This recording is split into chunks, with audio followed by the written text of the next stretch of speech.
We searched for a man named Jim Sonnett. And the legends folks tell may be true. Most call him gunman and killer. He's my son, who I hardly knew. I raised Jim's boy from the cradle. Till the day he said to me, I have to go find my father. And I reckoned that's how it should be. So we ride, Jim's boy and me.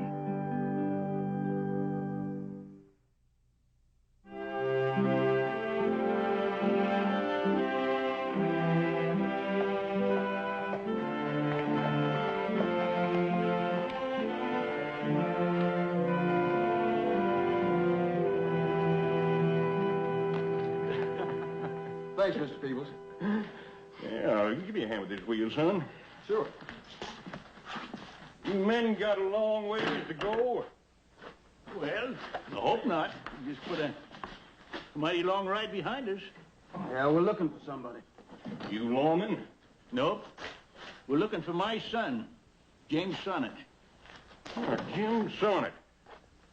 Sonnett, he was here about, not more than a month ago. He was? Well, where did he go? What were his plans, do you know? Well, I can't rightly say. He didn't talk much. Around here 3-4 days before we even got to know his name.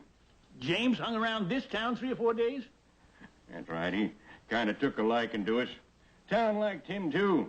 Well, I'm glad to hear that, Mr. Peebles. He's my pa. Well, I never knew him, but we've been looking for him for a long time now. Matter of fact, yeah, I guess your ma'll be real glad when you find him. Oh, no, women folk. Jim's our only kin. Well, it's a shame you were mighty late getting here. Been real nice to see you all together again. Make a real nice family. Well, much obliged for your news.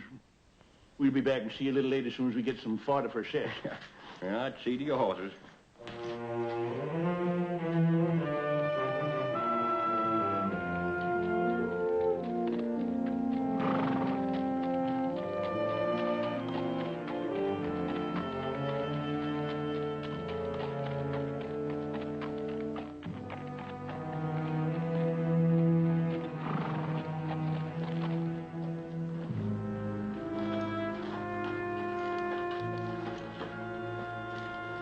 Young fella looked mighty strong and healthy, Alvis. A real fine specimen, kid. Best to come along in some time. Yeah, the old feller's got a lot of sand and suet in him yet. He'll be good for a couple of weeks or a couple of months. Yeah, they got any other special qualifications, Alvis? Best in the world. They ain't got no kin. At least none that they can find. I don't suppose nobody will be looking for 'em much.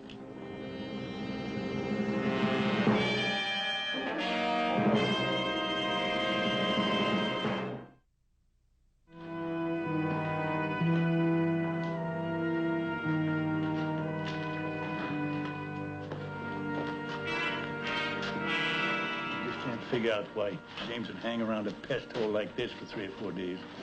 No, it's not much of a town. Folks seem nice enough. And that stableman was pretty friendly, wasn't he? Boy, there's a big difference between friendliness and a galloping jawbone. Well, he spoke good about Pa, anyway. Maybe. But he was a whole lot better at asking questions than he was in giving the answers. Wonder what's holding up our stakes. They waiting for the spring roundup or something?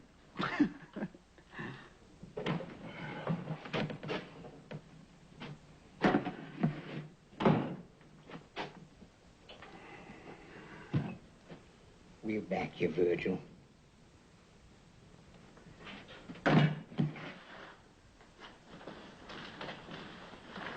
Here we are.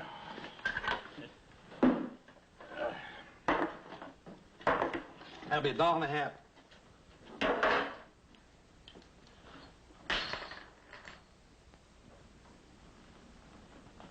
You got something to say? You dropped $2 on the floor. You dropped them. But I can't see it makes much difference either way. These are American dollars. They got stars all around them, like the flag. and the American Eagle. Men ought to have respect for that. Well, sir, nobody's got no more respect for a dollar than me. But you dropped them on the dirty floor. You wouldn't drop the flag on the floor, would you? No, and I wouldn't try to pay for a steak and a beer with it neither. Mister, it's plain you haven't got any respect for the law. I'm going to take you over to the judge. Oh, now, hold on just a minute. This is crazy. You dropped that money on the floor. That's aiding and abetting. Now you're going to go along, young fella. Say, you've been sampling too much of your own Stamper juice behind that bar. I'm the sheriff here. Now, I'm ordering you to go along to see the judge. Well, now, if you're a sample of the law in this place, I'll just pass up the invite. Much obliged. Oh, that's another charge against you. Resisting a lawman. All right, Grandpa, we better go on over to the judge and straighten this out. We're just getting in deeper. No, sir. It's just plain out and out bushwhacking, boy. Tin-horn sheriff like this in cahoots with a short-tailed judge, and they'll fine you $10 just for trying to spit up wind. Now, that was a real bad idea, making a move to draw on the law. I was making a move to stand up. You got the law again, that?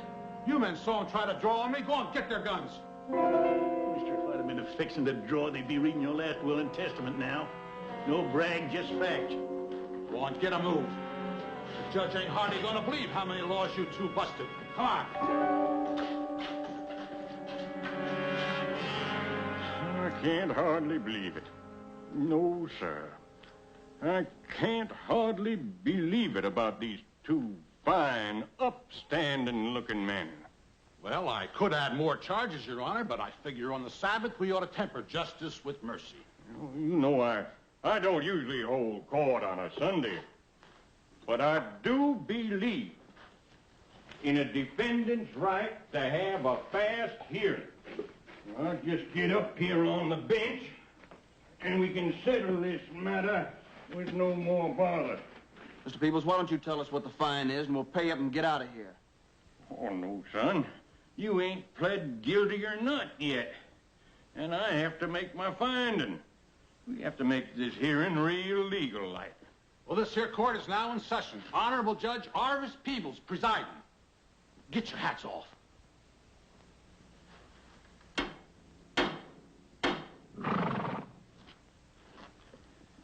I have to ask you first off, do you want a jury trial? Or are you willing to toss yourself on the mercy of this court? We'll throw ourselves on the mercy of the court. Well, now, that's a real wise decision, son. Well, I reckon there's no need to hear the charges and the evidence. You all heard them before. You ready for me to pass sentence? Sentence? Well, we figured you were just going to fine us. Oh, no, son, no. See, I don't hold with fining. A man pays a fine, and likely as not, he'll just go on out and commit the same crime again. See, I believe in making a man do a little time. It teaches him a real good lesson. So I'm just going to give you both a couple of little sentences. 30 days each, case closed. Men, you just gather up them prisoners and follow me.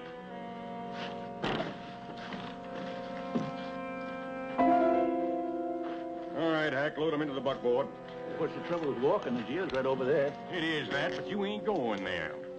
See, Mr. Stark there, he runs our prison labor camp. Hack will take you out to it. So that's how you work it, huh? Catch men drifting through your town and you toss them in a slave labor camp. Oh, now, Mr. Sonnett, you're awful fast to jump into bad conclusions. You're just going to be working for the railroad. Move.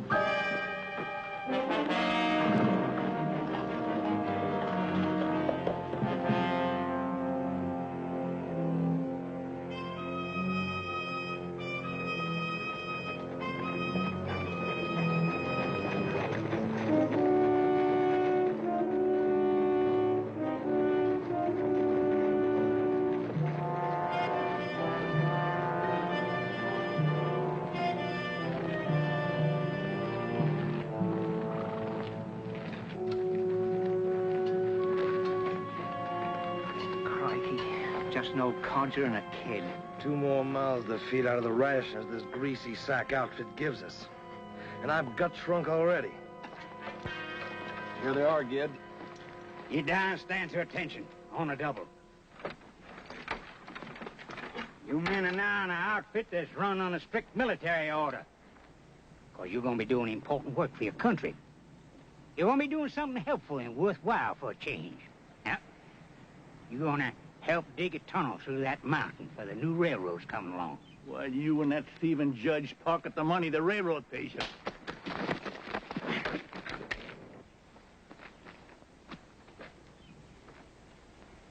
All right, you grizzle heels and sage rats, line up for work. Yeah.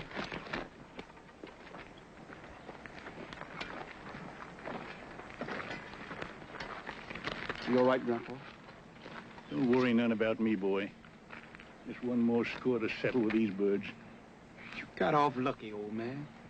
He'll string you up for half of that. Be quiet, you swine.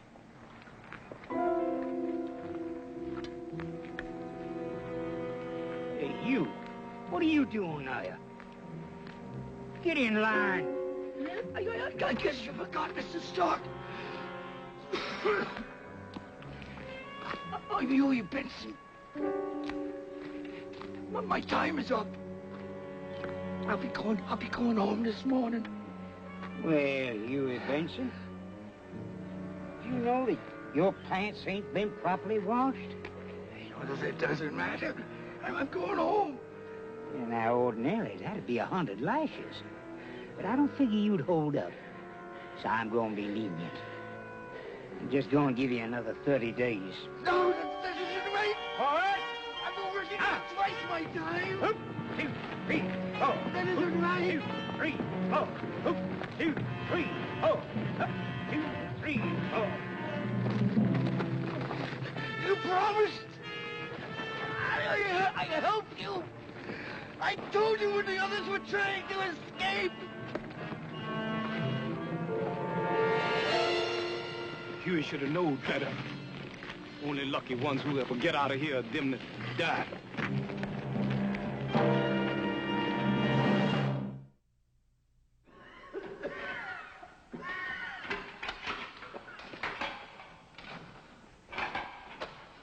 Take that, Huey.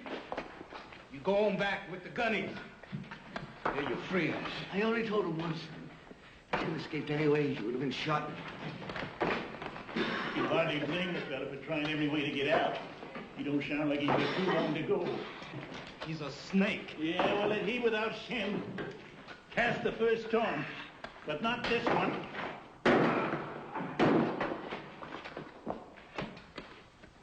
I'm all right. Where you going? I'm going to help him. Look, this is a job for a horse, and he can't take much of it. He'll take it, just like the rest of them.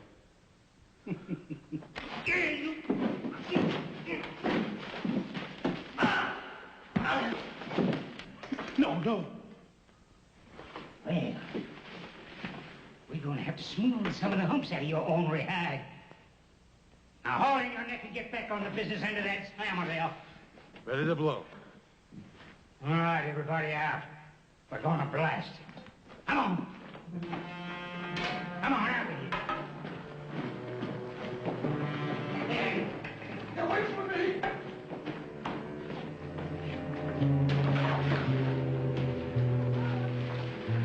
Away from me, for God's sake.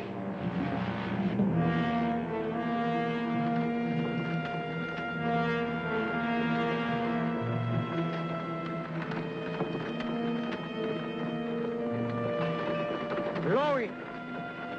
Hold up! Huey's still in there! he's no loss.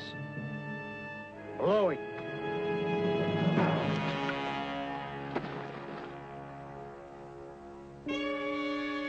I said blow it.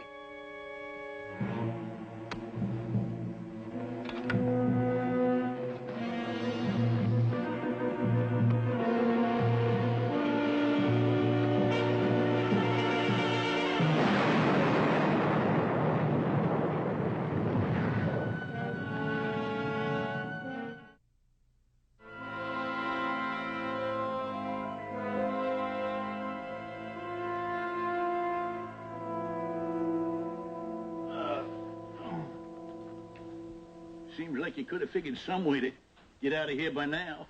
We figured an escape once, but Huey sneaked off and told Stark. Well, I think that if he hadn't, maybe you might have, Alfie.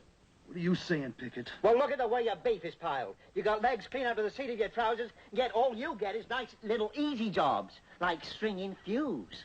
Funny. Oh! They're playing right into their hands. Squabbling among yourselves, mistrusting each other. We gotta hang close together. Like the man says, we'll all hang separate.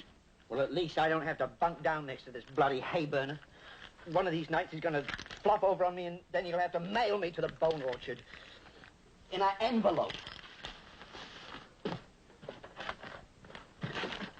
Hey, can you unlock all these things? Yes. Say, I took notice Stark and his guns all are stuck in the same place for cover when they blast the tunnel. Well, I figure tomorrow we might do a little surprise blasting. You get these leg irons off and the rest of us, while I work out a little cow geography in the dirt right here.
Get out.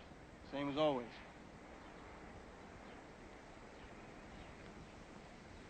What's the holdup? Don't come out! It's a slow charge. Might blow any time.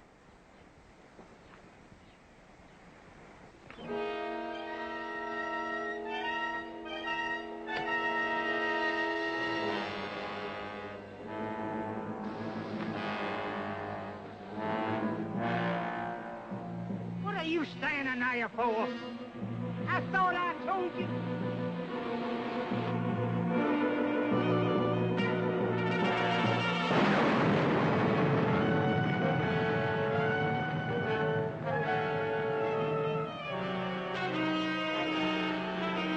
Now, General, you like to march so much, you're going to lead the parade right over to your friend the judge. Get going. Forward, march!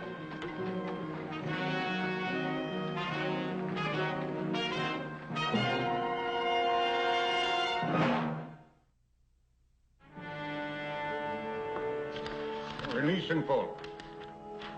Here's pay from the railroad, too. Come on.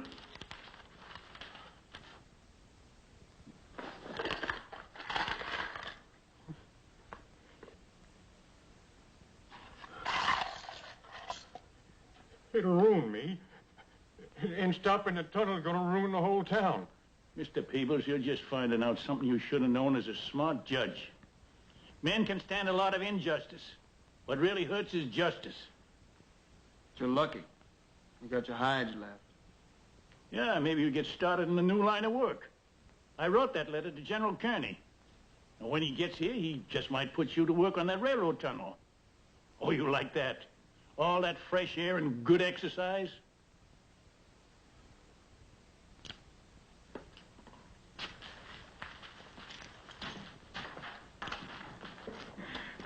If they don't believe me when I get back to my outfit, I'm going to tell them to ask General Kearney. You do that. Me and the boys want to say we're very much obliged, Mr. Sonnett. You know, the first time I saw you, I called you an old codger. No need to apologize for that. First time I seen you, I said, well, I wouldn't trust him no further than I could throw a bull upwind. And you know, after seeing you take them locks apart, my way of thinking ain't changed none either. You riding west with us? No, we're headed north. That's the way we was aimed when we had this little delay. Well, pip, pip. Pip. Pip, pip. Good luck, Mr. Sonnett. Dear Lord, we saw your justice here, your power to set men free. Our trust in you sustains our search. Help guide us, Jeff and me.